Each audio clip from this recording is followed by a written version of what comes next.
everybody. I'm going to make a start because unfortunately two of our speakers have to leave at 5 sharp, so I'm sure for everybody else to be able to kind of stay on and keep the discussion going. But I guess this session kind of follows on from this morning, and I thought all of the presentations were like really fantastic this morning and kind of fascinating in different ways. And setting out kind of the longevity of these conversations that have been ongoing between artists and the city, whatever constitutes the city, and the kind of diversity of different models that we have and different partnerships. And I was actually thinking as everyone was kind of making their presentations, this is actually quite a rare opportunity, I think, to get people coming from very different sectors and different perspectives around the table. And we were chatting earlier, and Ian, you were kind of mentioning how important partnerships are in these kinds of, developing these kinds of projects and carving out spaces for artists in the city. And so I wondered if we could just maybe start there with a little bit from everybody about what's going on, in terms of partnerships, where you're all at with that, and how we kind of carve out spaces to get people around the table to have these sorts of discussions. Welcome, Daniel Welsh. We're just getting started. Okay, so I don't know, should we start with you, Hilary? Okay, well, first of all, I'm an artist and I'm also co-director of Paradise Works here. And I guess we set up Paradise Works in response to a crisis in studio provision in Manchester.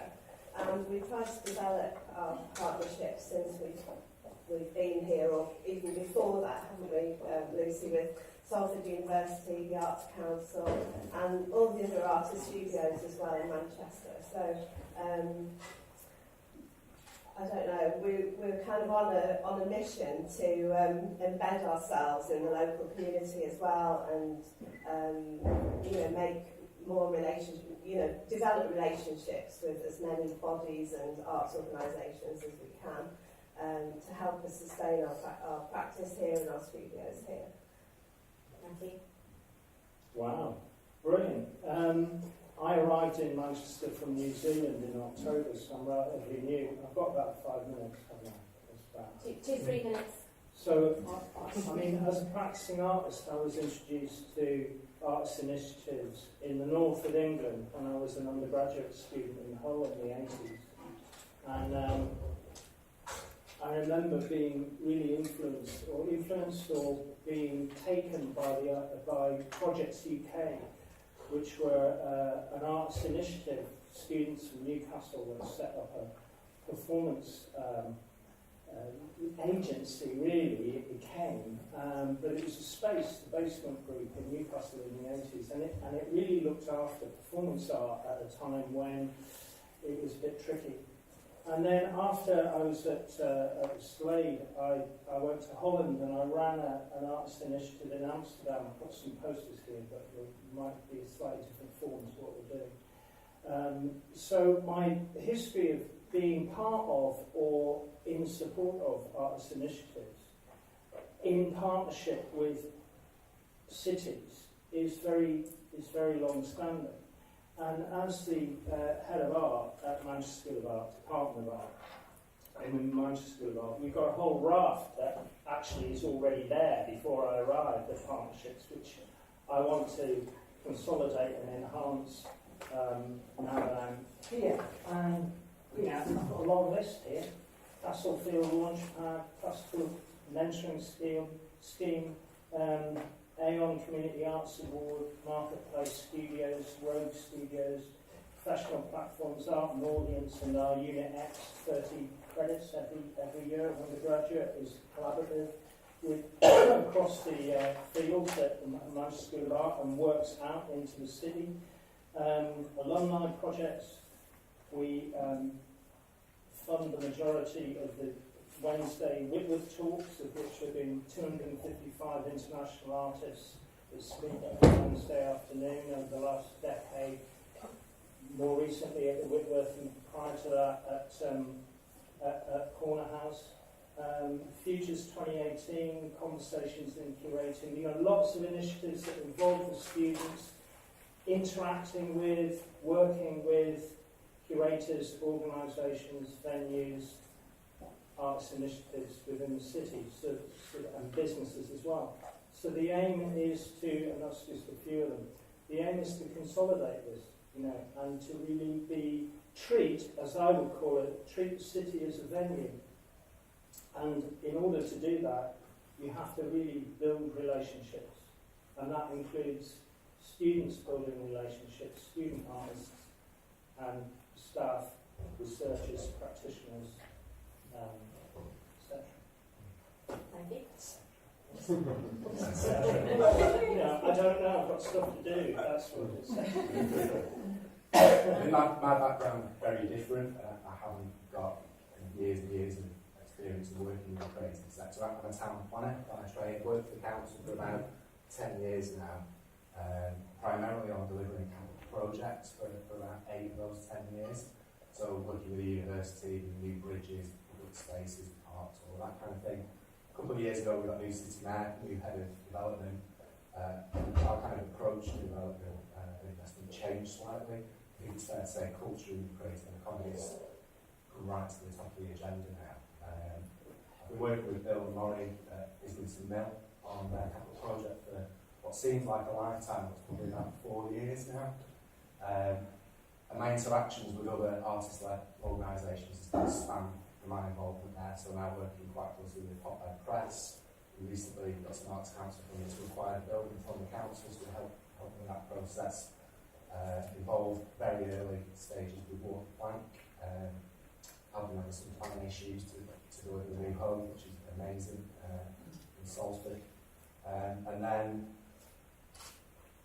I'm really heavily involved in master planning work, and I think that's the route for embedding culture and development moving forward, is integrating into the strategic thinking right from the outset, rather than trying to work with development when it's actually on the ground. It becomes much more challenging financially, I think, when you get into that stage.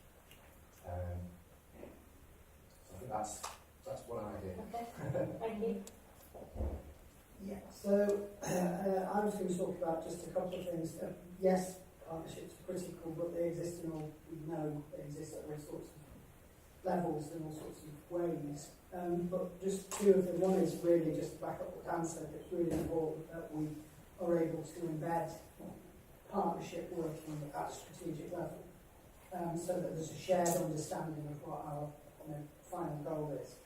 And we know very well that bureaucracies and other groups have their own language, and sometimes it's very, very difficult to understand what's going on if that's not your native language. So that's really important, and that's something that's happening in Salford, so that's a really great enabler. I think the background noise is very good about that. But the other thing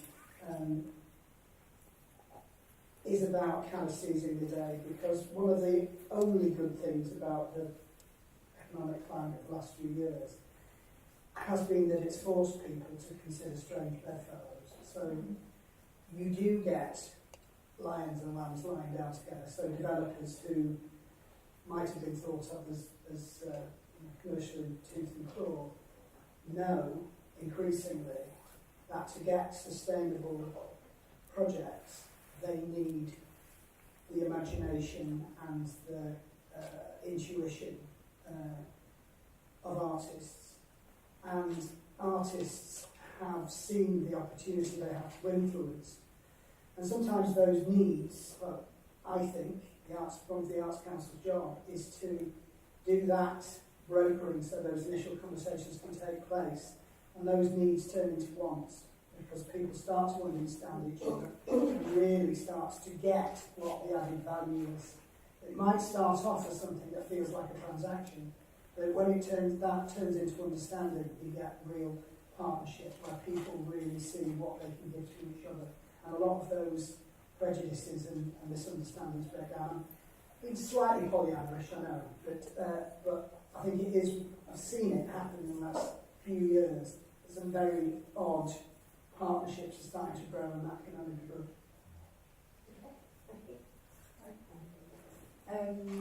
Well, I'm here representing Castlefield Gallery, but I've only been in post for over a year and a half. So my experience of partnerships really extends across the whole of my career. And I agree that they are vital. Some of you probably know I was at the Arts Council for quite a long time before I in the Castlefield Gallery, and definitely partnership work was pretty much at the heart of all that we did there. And I can't really remember working anywhere, Corner House, my role there, or fact where partnerships didn't feel that they were core to being able to deliver what I was being asked to do. So I have to agree about the importance of partnerships. I think that the importance of partnerships though has really increased. Kind of 2008 financial crash really catalysed the kind of the driver for the need for partnerships.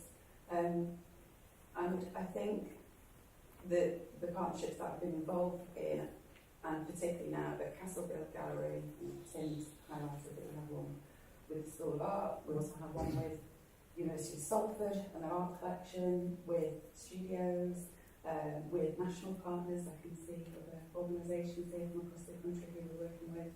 And the need for those partnerships, they're about supporting artistic production, but also getting work out there, getting work shown, getting it seen further afield outside of the city. And also, I think whilst, not being Pollyanna-ish, whilst partnerships definitely require a lot of initial and upfront kind of investment and a lot of your capacity, actually that is well worth the investment, because there's a great resourcefulness in working together, and you can the impact that you can generate from what you're trying to do is so much more than trying to do things on your own. But they do require, as I said, a lot of hard work, but a massive amount of honesty as well. So I think Ian's touched on getting in spec with the Lions, and it is something that we're all having to do, I think, to a degree. I'm being very pragmatic about it. Castlefield at the moment are quite involved with a couple of developers, for example.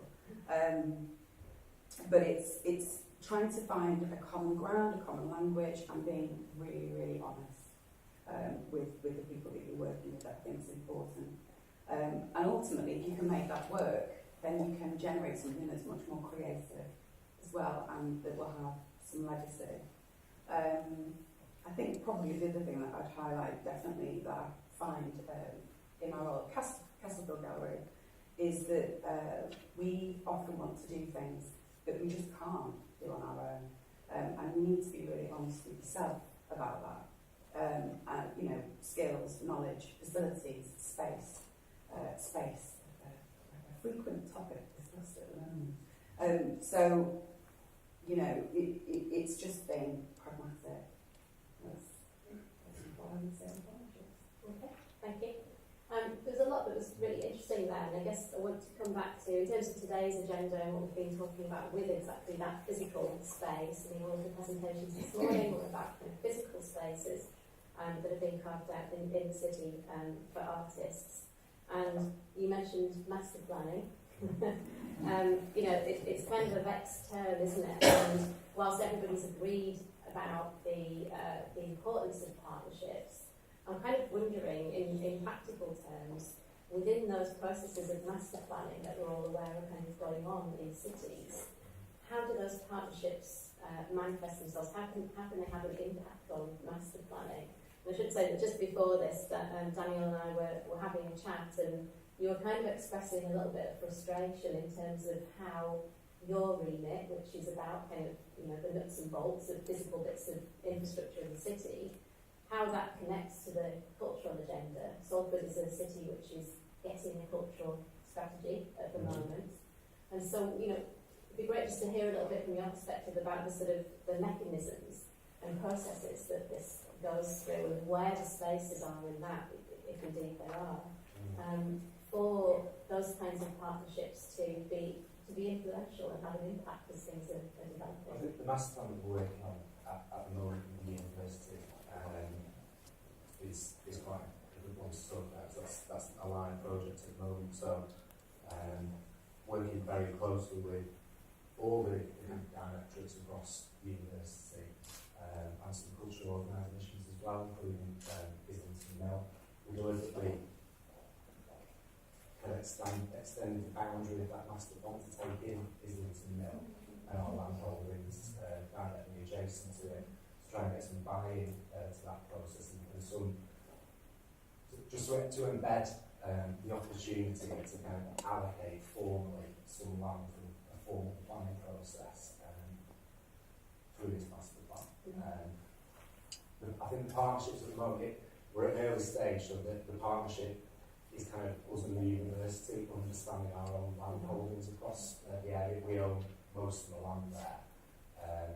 That will be extended out, and it's difficult to comment on what form that might take over the next few months because we are at quite an early stage. But we're going to be thinking through the kind of consultation and engagement strategy over the next month or two. Yeah.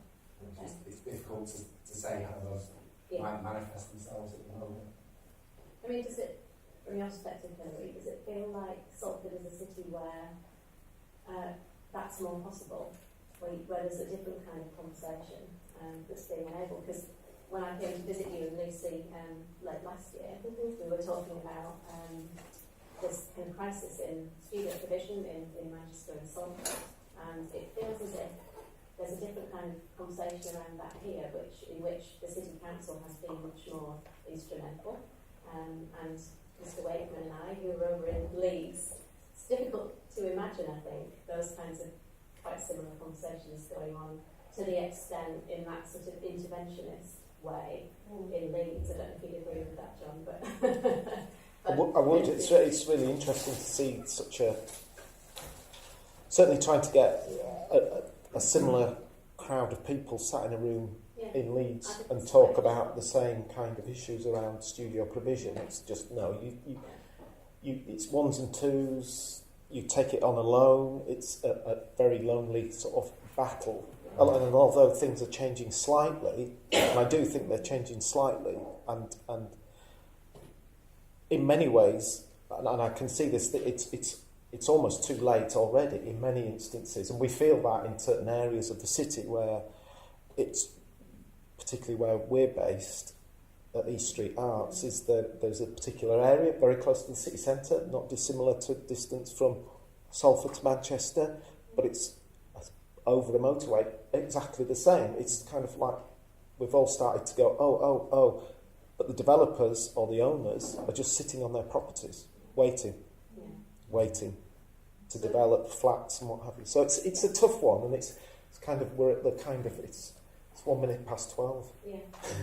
So with that in mind, does it kind of, I guess from your perspective as well, Helen, does it feel like you're in a different kind of conversation here, where things are more possible? Well, I think initially when we moved into this building, or prior to that,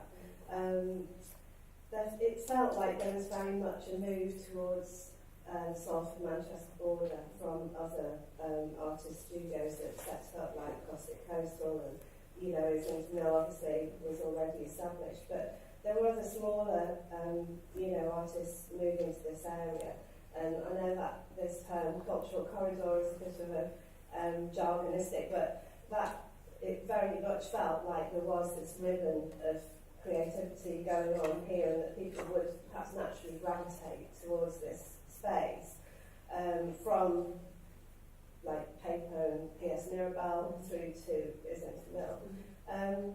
And it also felt very much easier to speak to the organisations and council and Lindsay Taylor at Salford Uni, and it felt more accessible. And having been at Rose Studios for many years, it was only in the latter stages when a crisis actually began to unfold that we seemed to get a conversation with the City Council. I know that's changed, and it's great to see Rome in their new building now.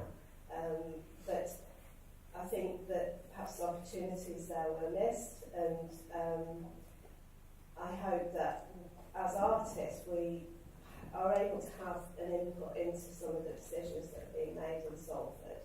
And I think that's always an issue, because as an artist, you kind of tend to work as an individual a lot of the time, but I think here at Paradise Works we are developing as a community and as a voice perhaps, and I think that would be really fantastic if as a voice we can have a seat at some of these tables of discussion that happen, because you often hear about things that are going on in the background and people working very hard on behalf of creative industries or artists as individuals, but it's hard to know what is actually going on some of the time. And as you were saying before, you know, the language often is quite impenetrable for individual artists who are not sort of afraid to section, whatever, and all the planning application language that you have to get involved in. So I think that's. Did you want to respond to that? Yeah, I'll probably start by saying I don't want any of this to sound like I'm stereotyping councillors or the councils of universities as absolute villains, because they're not. They've got very difficult jobs to do in balancing, particularly at the moment in terms of budgetary pressures and what have you in balancing needs.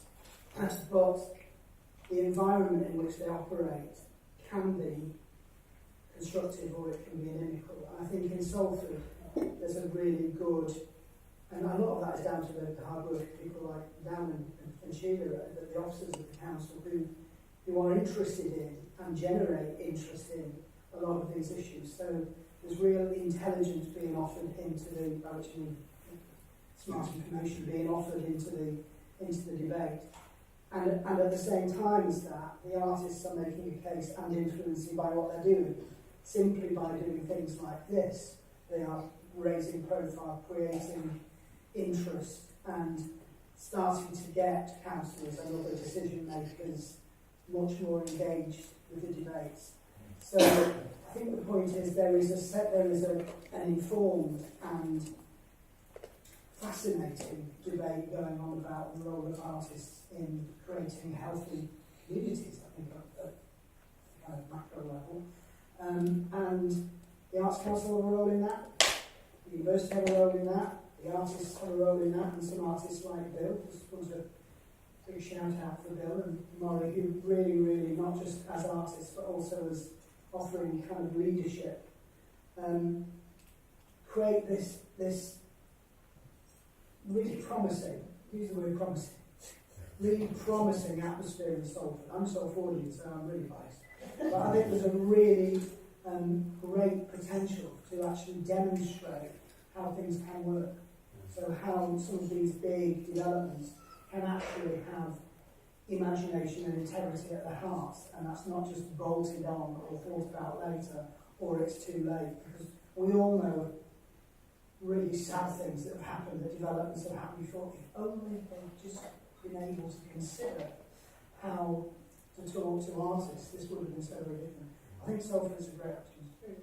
Yeah, I think it's a great experiment as well, isn't it? Because I got off the train at Victoria this morning, like I'm sure a lot of people did, and walked through the development that's just next door, Riverside, which definitely wasn't here the last time.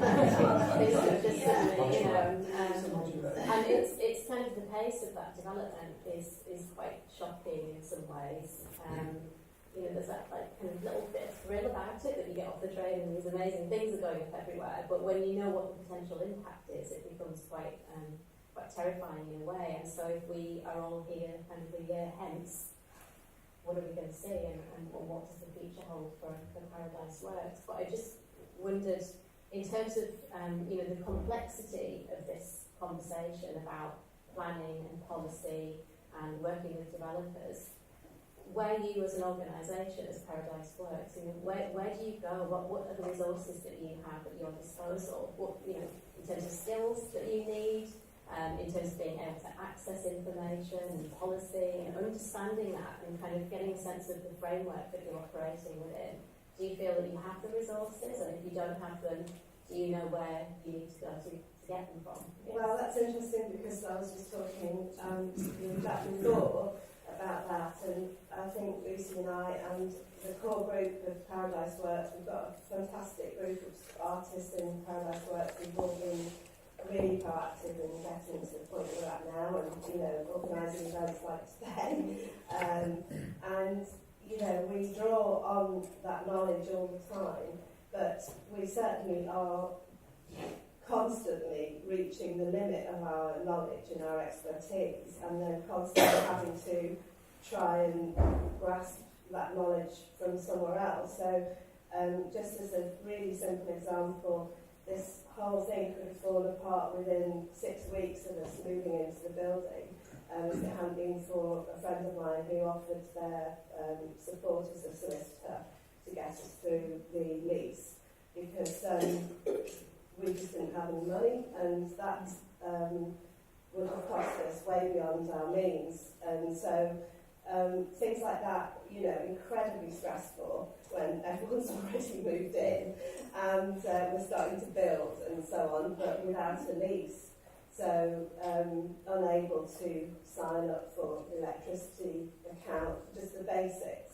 So you're constantly learning and you're constantly trying to find information, and we're constantly reaching the limit of our understanding of certain things, and then having to absorb and ask for support from other areas. So, and I just want to say, and keep our art practice going, because that is something that's, you know, very dear to my heart, and I'm not going to relinquish my position as an artist. So, and I know that many other directors of artist studios have had to do that or been forced to do that. So, you know, it doesn't make a lot of sense sometimes, because you kind of think, how are we going to move forward? Yeah, and I guess with that in mind, that idea of constantly reaching the limit, and the complexity of those debates, you know, what are the implications of that for kind of fine art pedagogy, and should we be educating fine art undergrads for this conversation? Bearing in mind that we know post-graduation artist-led initiatives are the support mechanism, and they will either gravitate towards artist-led initiatives and take studio space, or they're going to set up their own. And so should we be specifically educating undergrads for that? And then I want to come to you, Helen, just in terms of the role of organisations like Castlefield in picking up people after graduation and also supporting them through that specific process. But maybe to you first. Yeah, okay, yeah, great. It's not really a question of should. It's a question of, I mean, it already happens, you know, and my School of Art, Salford are not the only places. I mean, I was fortunate, really, thinking about it, to be very early in the embryonic stage of forming the MA curating at Goldsmiths in the mid-90s. So I was involved in that as an artist. They brought me in as an artist. And it was just after the Freeze show, Damien Hirst, Sarah Lucas et al., artist-led, right, Tracy Emmett, and it was just before the Sensation show when I worked there, right. So they were at that moment where they had actually,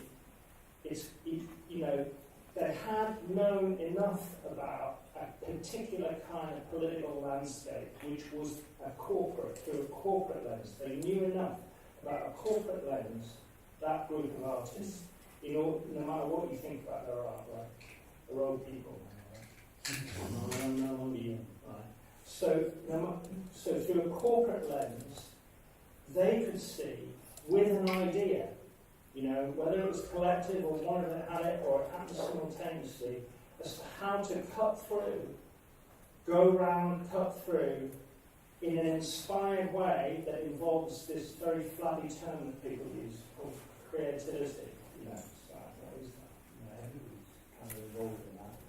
They knew how to do that, to get journalists, to get buyers, to get the right people that they needed to build what they wanted, that kind of infrastructure, without fully knowing what the form of that infrastructure would be, right? To go to Freeze Warehouse and see that show and then come back. So the role of the art school in setting up MA curating at Goldsmiths was on the back of that. It was like, right, we can actually teach curating now, being informed by these kinds of strategies which were never really thought of as strategies before then. You know, they were actually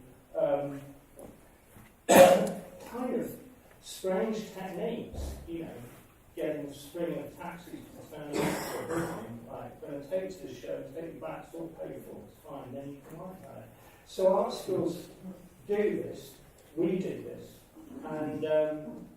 But if I could just jump in there, that's very different, isn't it, in terms of a very different landscape where there is an art market.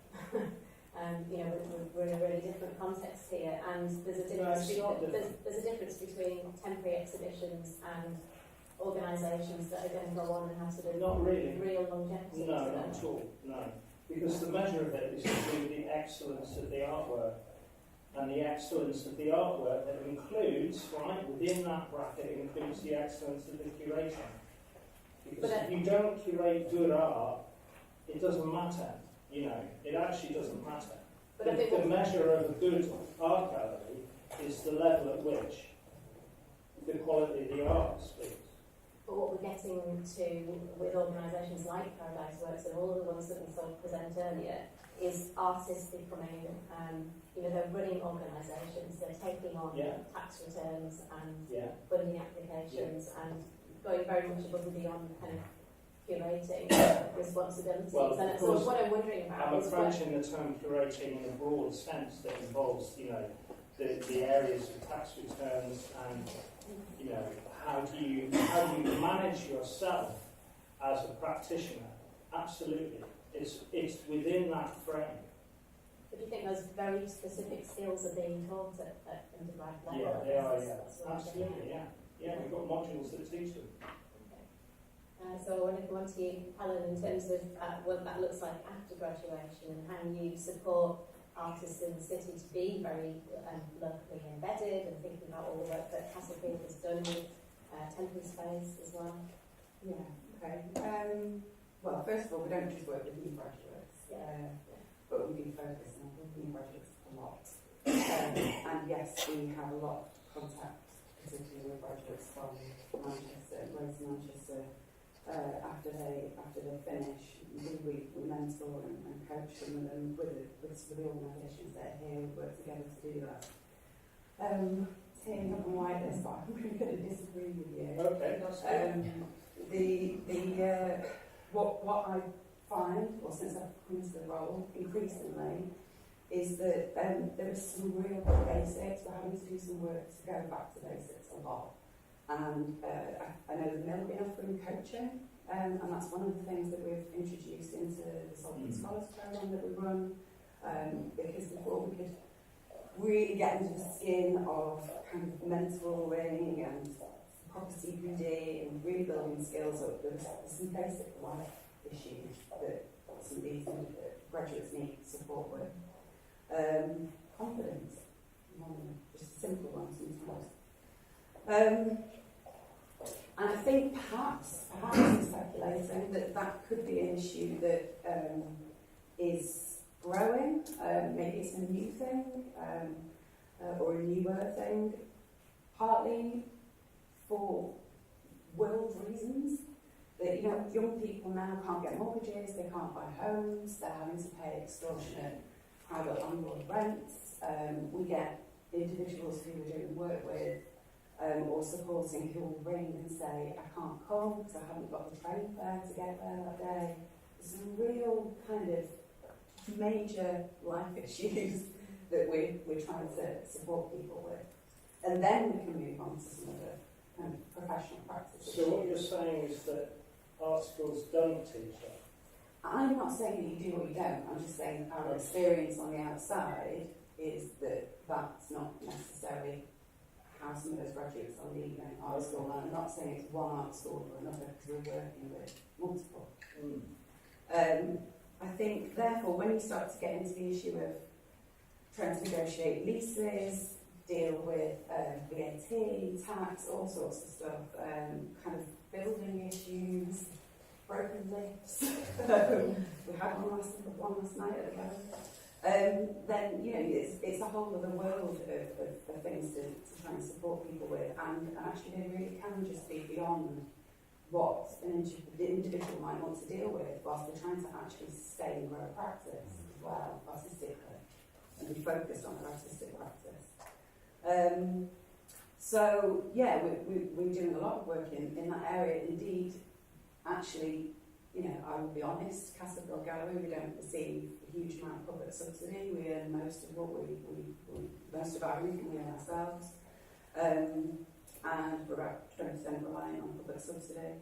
New art spaces plays a role in that, but to be able to deliver some of those things that we're doing to generate income, to support artists, we have to ask for any kind of support and help with. So Hilary phoned me about the release.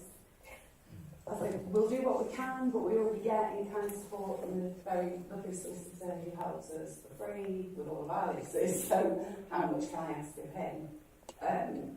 So this is a really significant issue, I think.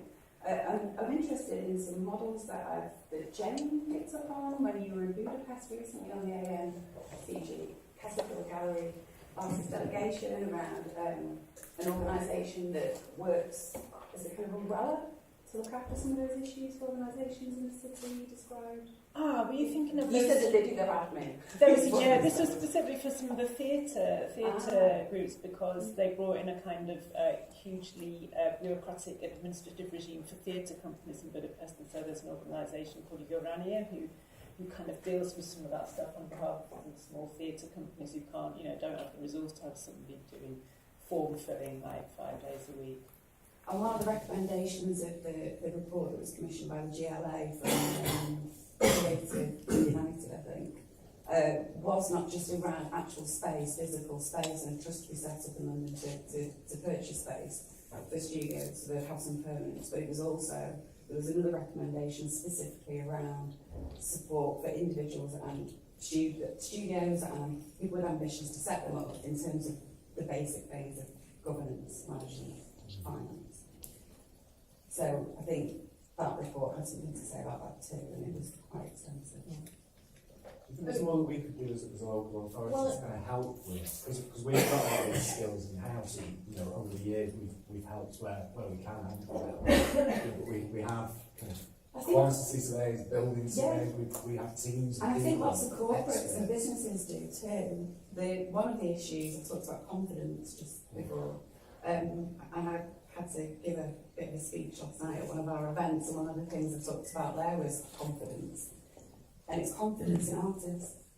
There's a real shift that needs to happen at a kind of arts and cultural leadership level in cities, at a civic leadership level, in terms of not constantly talking about monoliths, buildings, and major international presentations coming in, and actually talking confidently about the artists that are making work where we are. Yeah. And their value. And that has a huge impact then on, it is slightly by osmosis in corporates and business, local authorities, waking up really to the thing that they've got at their very fingertips. I think that brings us back, in terms of thinking about the local level, to the culture strategy that is coming for Salford, because looking on the council's website, it's a company called who've been brought in to kind of do the consultation about what that cultural strategy should look like. And they're the company who did the cultural strategy for Brooklyn. It feels like it's similar. And that really sets a lot of alarm bells going in terms of, all the narratives that we've all been reading about coming out of Manhattan and the surrounding boroughs, which is just about displacement of artists, displacement of different communities, and actually the city centre becoming somewhere. I mean, I was in Manhattan in October last year for the first time in 9 years, and I couldn't believe the transformation in Manhattan, and it was unbelievably expensive. So when consultants of that kind are coming in, but we've got this narrative about what's the need is at the local level, how and the city has ambition. that tension, how are those things? I think what you see is typically in cities like Manchester as well, and any big city, is the creative sector being crowded out of the city centre. Salford has a deliberate, not kind of adopted policy, but our approach is to crowd these uses into what is an emerging. Salford City Centre doesn't really exist at the moment. We're in the process of creating it, and we understand massively the value that creators can add as that city evolves. Just talk about influence, because strategy is no use unless it is implemented. And if you've got a culture in, and I suspect, I'm not close to the politics in New York, but I suspect that in Trump's America, that policy, I'm sure A.J. Ellis's cultural strategy was not inimical to artists. I'm absolutely sure, because he organises a group called the Cultural Districts Group, which is a world group of places that think culture is absolutely critical. So like Barcelona, etc. And it's a matter of making sure that whatever the hell your strategy says, the people who are making the decisions are really clear that the people want something. So if you don't have, I'm just thinking about confidence, you need allies. Of course, people should be given the chance to build their own confidence and use their own voice. But there are always people, there will be people who are quite influential, who care about the arts, who you can get as your spokesperson, your champion, or what have you, to make sure that your message gets across. And that's where governance is important, because if you can get a strong, it could be an advisory board, it doesn't have to have the legal and fiduciary responsibility for what your business is doing, but it can be full of really skilled, influential people that can give you the sort of professional skill if you need it, the lawyers, etc. But more than that, can give you the influence and the voice at a level which makes sure that the politicians are frightened by loud public voices. So they need to hear the will of the people. And you've got a great mayor. The mayor really does care about inclusive growth. That's the only thing he wants. He doesn't want to exclude people from what he hopes will be the growth and the prosperity of Salford. But he needs help as well, and he needs you and your allies to be making the case. You've got a fantastic case to be made. The stories in this room about the quality of things that get done, the mill, Paradise Works, those stories need to be understood and used in the right circles. So I'm sure Helen's absolutely right, and it is a terrible shame that fine artists don't necessarily have the confidence to put their case across. But get organised and get some people that can. I would just add to that, though, it's not that fine artists don't have the confidence. There's always more power in somebody else talking about what you're doing than you talking about. That's my point. I think we need get people talking. Yeah. We need ambassadors for our practice, and we need a much more holistic approach. And I think what's interesting in Manchester at the moment is that the landscape has really changed in recent years. So, as Helen said, she's new director, or relatively new director. We've got a new director at the Whitworth and Manchester Art Gallery. We've got new people in power at the council in both Manchester and in Salford, the Salford Mayor, as you say, and then at the university. So, it would be great to have a much more holistic approach, and those people coming together as ambassadors for the art scene as a whole in Manchester, and the powers that be in at home, and the other organisations, and speaking much more as one voice rather than just for their thing, and that's how I think people begin to understand how important the arts are. And I think we saw that a little bit at Rogue when it was announced that Rogue might be closing, or that it was having to move out of its building, and there was a sort of public outcry, as a result of an article in the Manchester Evening News, which felt very, felt great. There's people actually care about this. 100 artists going to be kicked out of the space, and obviously that's happened now again. Artwork Atelier moving out in a few months' time of their building, another 100 artists, and 7 other artist studios as well. So that sort of, I think we need ambassadors. That's what I just want to say. I just wanted to ask Daniel something, because we talked a lot about Salford, but could we talk about Manchester and Greater Manchester in a Greater Manchester context? It'd be really interesting to hear from you, Daniel, in terms of what you think Salford can do to provide leadership in this context across Greater Manchester, given what you've described, because the issue is a Greater Manchester one. Is it just a great? It's a national one, really.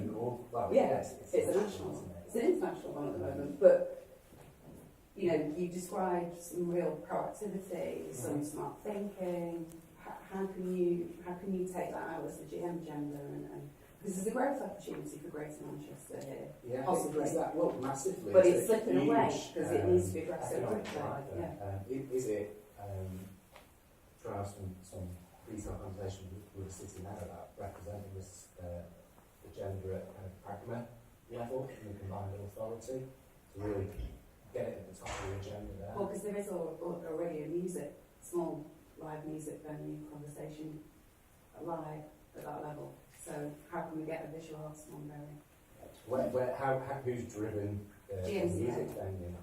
Well, I imagine it's because Andy Vernon's really interested in music. Frankly, it's probably an easy win in that he's interested to know about how and there is a crisis in small music venues as well. 50% of them are closed in the last kind of 10 years. A lot of that's still licensing, as you know. Yeah. But he was very interested in that. But to piggyback on that, you know, so our that's conversations a around conversation. learning about the visual arts taking place at the minute, is it? And actually, I think, sorry, I don't, but I think Salford has got a really good case to make. Manchester has taken a certain approach.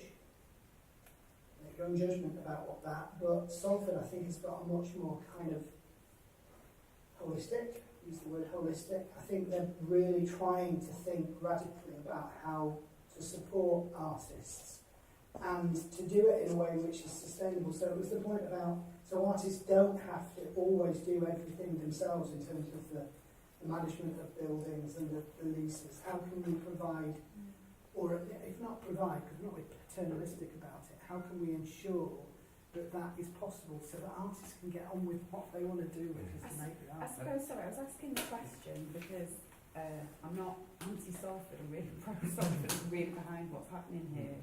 But I think there's a risk, and actually you mentioned Alistair, and I've spoken to him about this, the new Michael there's a risk in artists being driven to one place.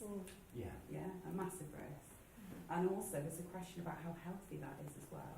And I think then the third one is artists live all over Greater Manchester region, so it's not necessarily accessible for them all to be in one place. And we don't have the space. You know, the City Council has, you know, as a result of the cuts, which, you know, everyone is aware of the situation there, we've disposed of assets to kind of, you know, stay afloat. We've got pretty small land holdings now. We're in what we'd call the city centre. So we're working, I think I don't know whether Bill got into it in his presentation this morning, Hilary just mentioned it earlier, the displacement of artists from Greengate.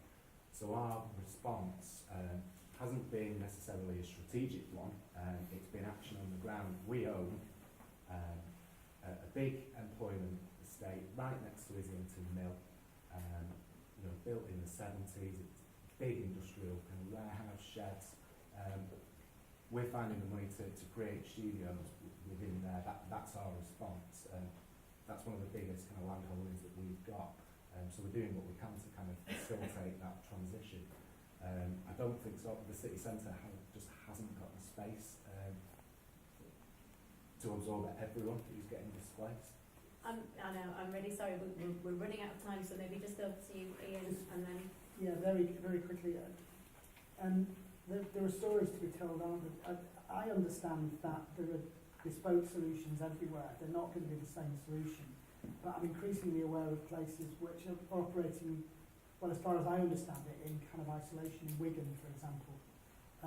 So some of the learning, being able to share some of those the learning both about the well-known strategies in Manchester and Salford, but what's going on in Wigan and Stockport and those other places, and trying to gather that so that we can have a kind of range of solutions, so that we're not trying to force people into one place or even into one solution, but making them feel confident that they can find an answer and can find somebody who has been through it and, you know, knows what the journey is like.